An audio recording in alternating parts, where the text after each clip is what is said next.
বাংলাদেশ জাতীয়তাবাদী দলের ভারপ্রাপ্ত চেয়ারম্যান তারেক রহমান ঘোষিত রাষ্ট্রকাঠামো মেরামতের ৩১ দফা কর্মসূচি বাস্তবায়নের লক্ষ্যে জনগণের মধ্যে গণসচেতনতা সৃষ্টি করতে ময়মনসিংহের ভালুকায় লিফলেট বিতরণ কর্মসূচি অনুষ্ঠিত হয়েছে।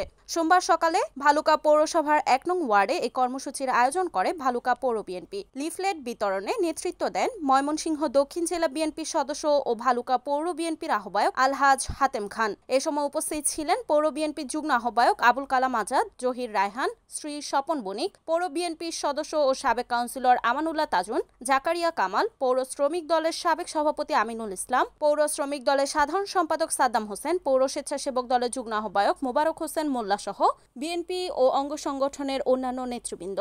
সম্পূর্ণ ১ নং ওয়ার্ড জুড়ে ঘুরে ভিন্ন ভিন্ন শ্রেণী পেশার মানুষ হাতে হাতে লিফলেট বিতরণ করা হয়। দোকানপাট, মার্কেট, ঘরবাড়ি ও রাস্তার মোড়ে নেতাকর্মীরা জনগণের সঙ্গে কথা বলেন এবং তারেক রহমানের ঘোষিত ৩১ দফা তাৎপর্য তুলে ধরেন। কর্মসূচিতে বক্তারা বলেন, দিনব্যাপী এই লিফলেট বিতরণকালে বিএনপি ও সহযোগী সংগঠনের বিপুল সংখ্যক নেতাকর্মী অংশ নেন। স্থানীয়দের মাঝে কর্মসূচি নিয়েছিল উৎসাহ, আগ্রহ ও ইতিবাচক প্রতিক্রিয়া। রিপোর্ট ইমন সরকার, এনএন টিভি, ময়মনসিংহ।